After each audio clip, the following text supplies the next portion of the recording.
गुजरात में हो गए पूज्य मोटा। मेरे तो मित्र भी थे, मुलाकात कई बार हुई।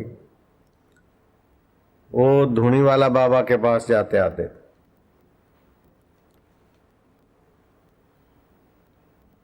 गांधी जी से भी उनका संपर्क था।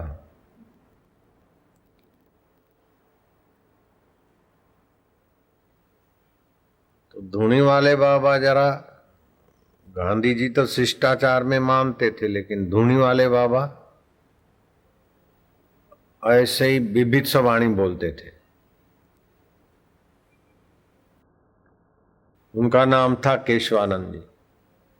तो ये मोटा महाराज को, चुनीलाल जी को अच्छा नहीं लगता था। एक दिन बोले चल मेरे साथ घूमने, ले गए घूमने। एक शांत प्रकृति का आदमी कहीं जा रहा था, बोले जा जा, दौड़ दौड़ दौड़, मार उसको, पत्थर मार, गाली दे, पत्थर मार। बड़ा सा एक पत्थर लेके उसको ठोका मोटा ने। तो वो आदमी गुस्से आया, बोले मैंने तुम्हारा क्या बिगाड़ा, रास्ते जाते मेरे को पत्थर मारते हो। तो महाराज ने कहा भाई मेरा तो तुमने नहीं बिगाड़ा, लेकिन बाबा जी ने आज्ञा किया इसीलिए मैं तुमको मारा हूं। दोस्त मेरा तो तुम्हारे से कोई वैर नहीं, लेकिन गुरु महाराज ने बोला मार इसको पत्थर। तो आ गया धूनी वाला बाबा केशवानंद के ऊपर, बरसा। भक्त साथ में थे। केशवानंद ने कहा अरे नालायक, तू मेरे को सीख देता है, अभी तू फलानी जगह फलानी के पास जा रहा है, अपनी तमाई करेगा, ऐसा खुल्लम खुला सुना दिया। जो बाबा सुनाते गए त्यों आदमी के उस पैरों तले धरती चली गई और वो फुट फुट के रोने लगा। तूने ये करा, तूने ये करा, और अभी इस दिन ऐसा करने जा रहा है, दिन दिन दाढ़े ऐसा। बस वो बड़ा लज्जित होकर फुट फुट के रोने लगा और बाबा जी को बोला महाराज क्षमा करो। बोले बेटे मनुष्य जीवन ऐसा नहीं खोया जाता है। वो जहाँ जा रहा था सत्यानाश करने, वहाँ का इरादा बदला और बाबा जी का भगत हो गया, प्रणाम करके शांत होके चला गया। तो बाहर से तो दिखता है कि धूनी वाले बाबा बड़े विविध से है, लेकिन कभी कभी जैसे माँ बाप अथवा अपना हितैषी कोई अथवा कोई वकील बिजड़ पावर में धमधमाट बोल देता है, तो बोलने के पीछे उस वकील का किसी से नफरत नहीं होती, लेकिन सच्चाई को उजागर करने के लिए। संत की किसी से नफरत नहीं होती, लेकिन किसी के पतन को रोकने के लिए। पकड़ पकड़, खबरदार। मेरे गुरुदेव कभी कभी ऐसी किसी को डांट चढ़ते थे तो वो देखने वाले दंग रह जाए। रमण महर्षि बड़े शांत प्रकृति के संत, पॉल बेंटन जैसा उनके चरणों में बैठे। मुरारजी देसाई शिकागो में मेरा प्रवचन था, वहां बोले थे कि मैं प्रधानमंत्री पद पे हूं, फिर भी मुझे वो शांति का अनुभव नहीं है जो मैं रमण महर्षि के चरणों में जाकर बैठता था। सुन, उनकी निगाह पड़ती थी, मुझे शांति मिलती। ऐसे रमण महर्षि के पास कोई आया, सवाल पूछा आध्यात्मिक, जरा दाव पेच वाला, महर्षि ने उत्तर दे दिया शांति से। फिर दूसरा पूछा, जरा जवाब दे दिया थोड़ी आंख दिखा के। फिर वितंडावाद करके कुतर्क करने लगा। महर्षि तो खबरदार, तो क्या समझता।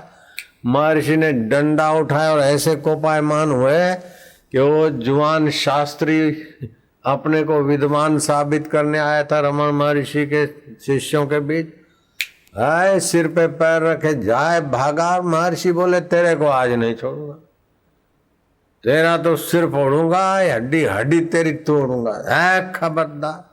वो दौड़ता जाए रमण महर्षि उसके पीछे, दे धमाधम।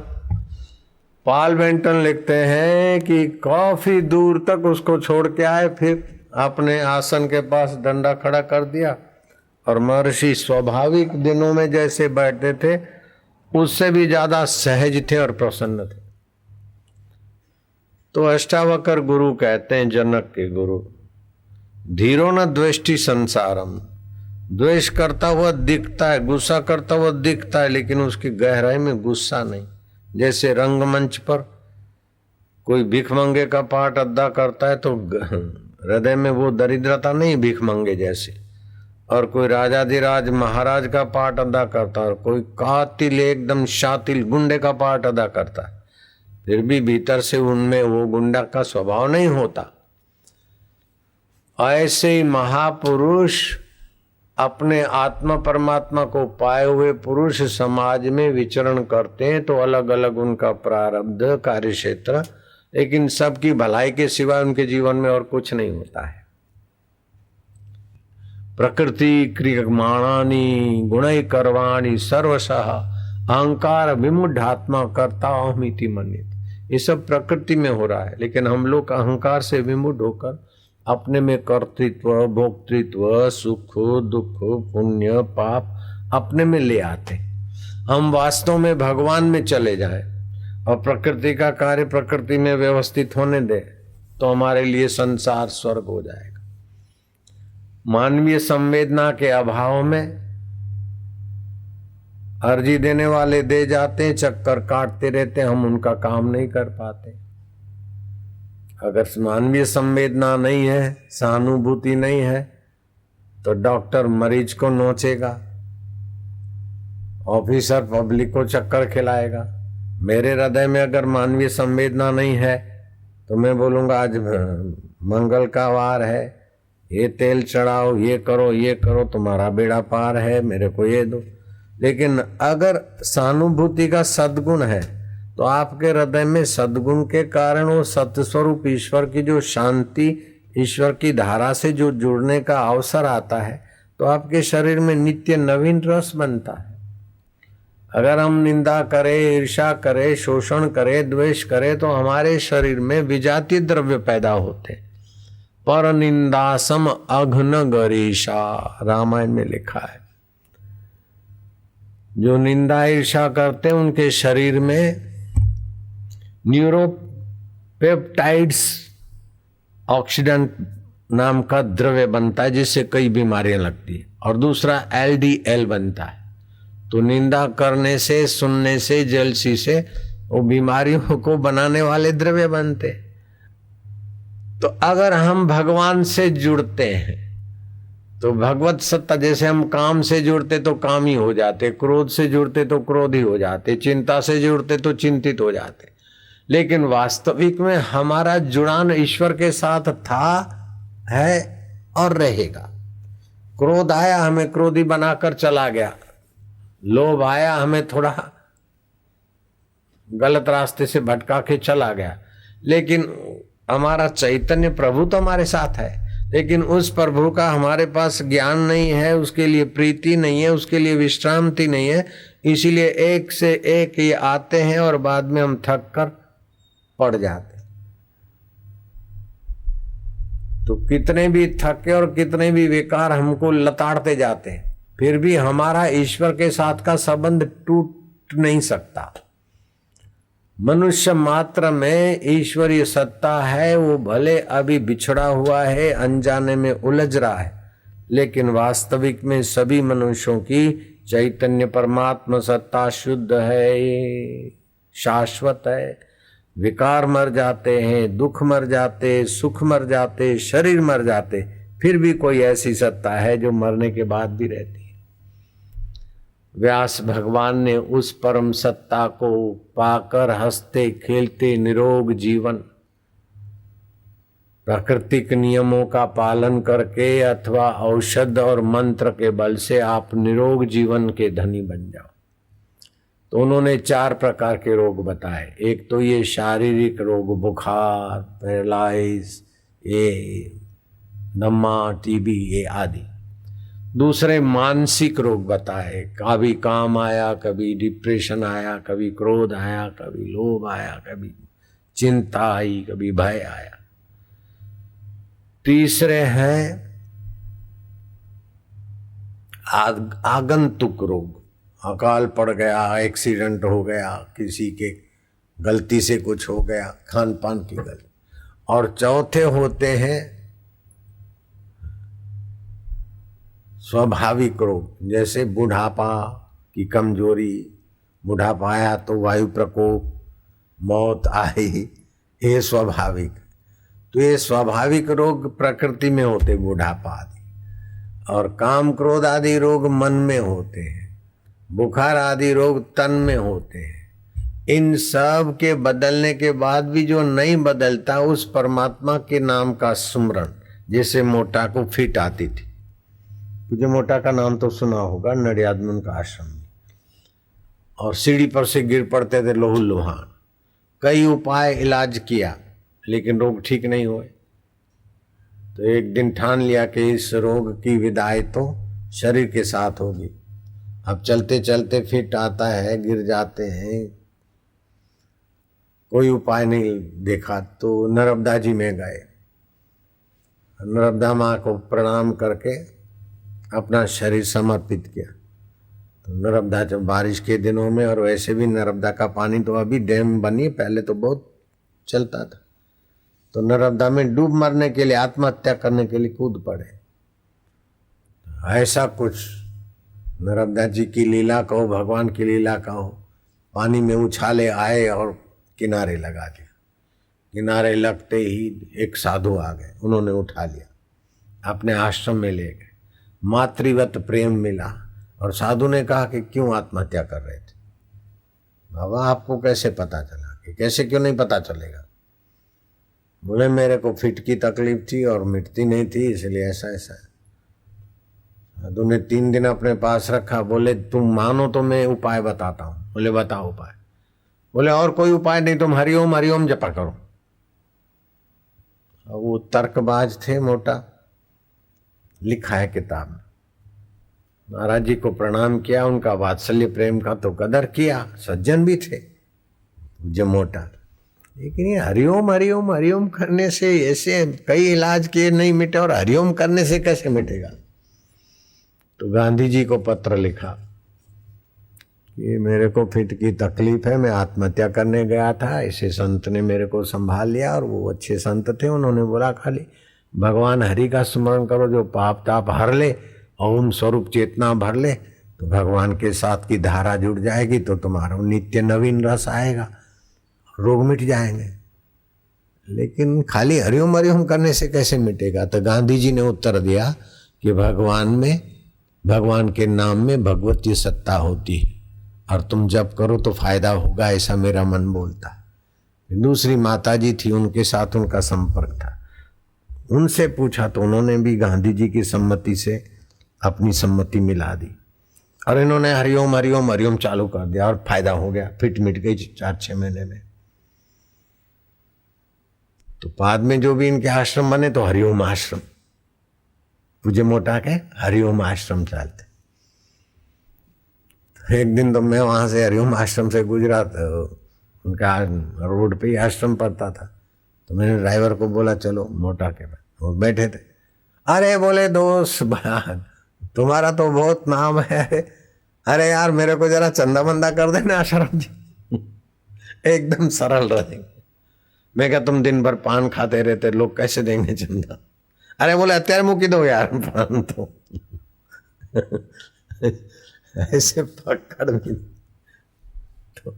तो संत पुरुषों के जीवन हिलचाल व्यवहार बाहर से भिन्न भिन्न होता है, लेकिन हृदयेश्वर की प्रीति भक्ति और आनंद से इतने सराबोर होते हैं कि उनके लिए ये अपना व्यक्तिगत स्वार्थ तो कोई माना ही नहीं रखता। 1930 से 32 के बीच आंदोलनकारियों के साथ पूज्य मोटा जुड़ गए और जेल में भर्ती होना पड़ा।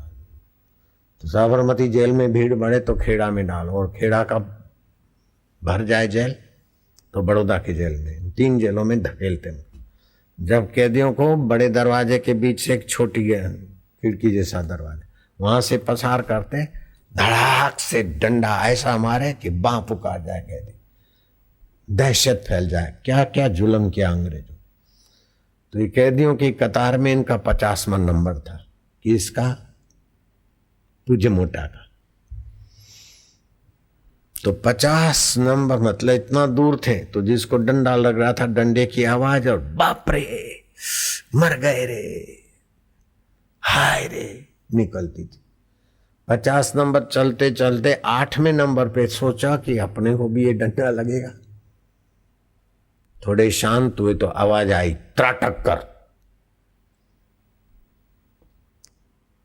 तो शिवराम भाई और दूसरे उनके 2 साथी थे, बोले आवाज आई तुमने सुनी? बोले हमने तो नहीं सांभળી।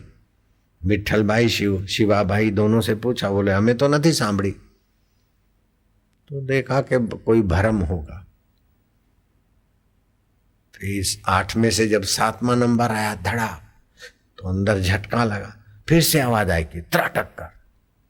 समझ गए कि धुनी वाला बाबा केशवानंद। गुरु से एक बार दीक्षित होते हैं, परेशानी होती है, तो जब हम शांत होकर कुछ सोचते हैं समस्या के विषय में, तो गुरु तत्व व्यापक है, वो गुरु तत्व की कृपा है। केशवानंद बाबा ने, धुनी वाला बाबा ने मार्गदर्शन दिया। जब इनका वारा आया और डंडा लगने वाला है, तो डंडा मारने वाले की आंखों में अपनी आंखें मिला दी मनोबल से। तो उसकी हिम्मत नहीं हुई डंडा मारने की। जमादार ने बोला क्या करता है? क्या डर गया कैदी से? लाओ मैं मारता हूं। तो जमादार के आंखों में आंखें डाल दी। तो जमादार भी थरथराया। जेलर के पास गए कि साहब ऐसा कैदी है कि हम डंडा नहीं मार सकते उनको। बोले ऐसा कैसा होता है? लाओ उसको। गालियां बोलते हुए ले गए चुन्नीलाल जी को, मोटा महाराज, सिर से पैर तक, पैर से सिर तक, देखते देखते तुम्हारे पास क्या जादू है, क्या है? बोले जादू वादू तो कुछ नहीं, हम भगवान का नाम लेते और एकाग्र होके देखा है भगवान, तो तुम्हारे में भी भगवान है, तो भगवान थोड़े हमारा बुरा चाहते। जब हम भगवान से बिछड़ते और मन बुद्धि में कपट में रहते हैं, तब दूसरों की मुसीबत हावी होती। भगवत सत्ता तो सब में एक है। तो जो अभी तू तड़ाके से बात करता था, वो जेलर बदल गया। बोले तुम इतने बढ़िया सज्जन आदमी हो, तो फिर ये सब अंग्रेज भारत छोड़ो वालों के झुंड में क्यों भर्ती हुए? बोले मैं देखा था कि चलो देश की आज़ादी में थोड़ी सेवा हो जाए, और मान अपमान होता है तो शरीर का होता है, मन का होता है, जरा प्रैक्टिकल अनुभव करना था, इसलिए उसने रजिस्टर मंगाया, कैदी नंबर 100 आध्यात्मिक व्यक्ति है और इसको क्लास 1 का भोजन और व्यवस्था दी जाए, C क्लास के, और कैदियों जैसा इनसे व्यवहार न किया जाए। तो भोजन में गुड़, फल, दूध, बूट सब हो गया। वो दूसरों को बांट देते और C क्लास वालों का जो मिलता था उनसे ले लेते थे। तो ऐसे महाराज के पास गए, तो महाराज ने कहा जो गुरु से जुड़ता है तो गुरु उसको प्रेरणा देता है, और अंत समय भी जो गुरु के भक्त हैं, गुरु तत्व उनकी रक्षा करता है। तो फिर मोटा महाराज को हुआ कि ये बाप जी अपना प्रभाव दिखाने के लिए बोल रहे। ऐसा होते ही धुनी वाले बाबा ने कहा कि पास में जो गांव है ना, उधर एक आदमी कह रहा है, जाओ उधर, उससे जरा मिलो और वो क्या होता है देख के आओ। गए, गांव में पता लगा दिया कौन है, कह रहा है मृत्युशैया पे पड़ा है। वो जाके खड़ा हुआ तो आदमी बोल रहा है कि मैंने तो ऐसा किया, कोई सत्कर्म नहीं किया, हाय मेरा क्या होगा, अपने को कोसता जा रहा है और बिल्कुल रिबा रहा है। ऐसे रिबाते और जैसे आदमी अर्ध पागल अवस्था में बोलता है कि हमारू कोई नहीं, आम तेम ऐसे करते करते याद आया कि बाबा कोई नहीं खरू, पण मैं तो तमने संत मानीने प्रणाम કર્યા છે। હવે આ અણીની વેળાએ તમે મારી સાથે नहीं आओ, तुम मेरे साथ नहीं आओगे, मेरी रक्षा नहीं करोगे, वो धुनी वाले बाबा, ए बाबा बाबा बाबा बोलते बोलते उसके आवाज में बदलाहट आ गई। जो आक्रांत था, पीड़ा थी, वो हट गई और धीरे धीरे प्रेम और सांत्वना है। ऐसे कहते बाबा मैं आपका हूं, बड़ी कृपा हो रही। मानो बाबा का हाथ उनके सिर पर घूम रहा है। ओम बाबा शांति, सब माफ हो गया। बाबा मेरी दुर्गति तो नहीं होगी ना, आपकी कृपा हो गई, अब मैं तो बाबा का हूं, प्रभु का हूं। ऐसे करते करते वो आदमी शांत होकर मरा। और पूज्य मोटा आए, धुनी वाला बाबा तो अपने आश्रम में। बोले क्या देखा तुमने? बोले ऐसे वो अशांत था, दुखी था, और आप संत पुरुष का चिंतन करते, उसकी चिंतन की धारा बदल गई। और आपका चिंतन क्या, तो आप तो आत्मा परमात्मा से जुड़े हैं, तो आपकी सत्ता मानो उसके सिर को सहला रही है और उसकी मौत सुधर गई। बोले मैं बोलता था तेरे मन में शंका हुई इसीलिए भेजा तेरे। साधु ते होवे न कारज हानि। तो अपने अंदर ईश्वर की सत्ता है, ईश्वर का माधुर्य है और ईश्वर का चिंतन करेंगे नहीं। भजनते माम दृढ़ व्रता, दृढ़ता से ईश्वर का भजन और ईश्वर का होना हमारे साथ है। मरने के बाद हम ईश्वर के पास जाएंगे तो वर्तमान ईश्वर का हम अनादर करते हैं। भूतकाल में हमने दुख देखे हैं तो वर्तमान काल में चैतन्य की शांति का हम अनादर करते हैं। हमारू कोई न थी ऐसा करके हम भगवान के साथ का नाता काटते हैं। बाहर का कोई भी नहीं हो फिर भी भगवान तो हमारे थे, हैं और रहेंगे। और गुरु से दीक्षा लिए तो गुरु कल भले शरीर से दूर है फिर भी गुरु की सत्ता से जुड़े, भगवत सत्ता से जुड़े, मंत्र दीक्षा से जुड़े हैं। तो कभी अपने को अनाथ, असहाय, तुच्छ, दीनहीन मानकर निराश नहीं होना चाहिए। मैं कई बार ये बात कह चुका हूं कि जन्मजात अंधा बालक 5 साल की उम्र में पिता मर गए, अकाल पड़ा, माता उस बच्चे को अंधे को जंगल में छोड़कर भाई मैं नहीं पाल सकती, कैसे भी अपना शरीर घसीट के चली गए। अंधा बालक सोचता है कि भगवान ही मेरे हैं, ऐसा करके शांत हो जाता है। आप प्रार्थना करते करते शांत हो जाओ 9 बार, आपकी प्रार्थना फल जाएगी। बड़ा बंधन कपाता जैसे। और कितना बड़ा भारी भविष्य में बंधन होने वाला था तो अभी थोड़े बंधन साके सारे बंधन कट रहे हैं। तो कभी कभी बड़े बड़े हरिश्चंद्र राजा जैसों को भी तकलीफ आती है। तो बड़ी तकलीफ काटने के लिए भगवान यहाँ तकलीफ देके शुद्ध कर देते हैं। सोने को तपाकर शुद्धिकरण कर देते हैं। ईंट ने निवाड़ाમાં નાખીને मजबूत करे, માટલા ने पकवीने कुंभार मजबूत करे। ऐसे ही भगवान कभी प्रतिकूल परिस्थितियां आती है तो उसमें स्मृति करके भगवान आप हमको मजबूत करते हो, लेकिन सम्मान बनाने की आप ही कृपा करो। बच्चे पड़ा रहा, अग्रदास महाराज को भगवान ने प्रेरणा की, वहां से जंगल से गुजरे, बच्चा अंधा है, आंख पर पानी डाला, देखने लग गया, आश्रम में ले आए। वही बच्चा फिर 13 साल की उम्र हुआ, गुरुजी एकदम गंभीर हो गए। शिष्य ने देखा कि गुरुजी किस विचार में है, ध्यान करके देखा कि एक जहाज डूब रहा है, गुरुजी को पुकार रहे हैं, स्टीमर पानी का जहाज डूब रहा है। अब गुरुजी उसकी चिंता क्यों करें।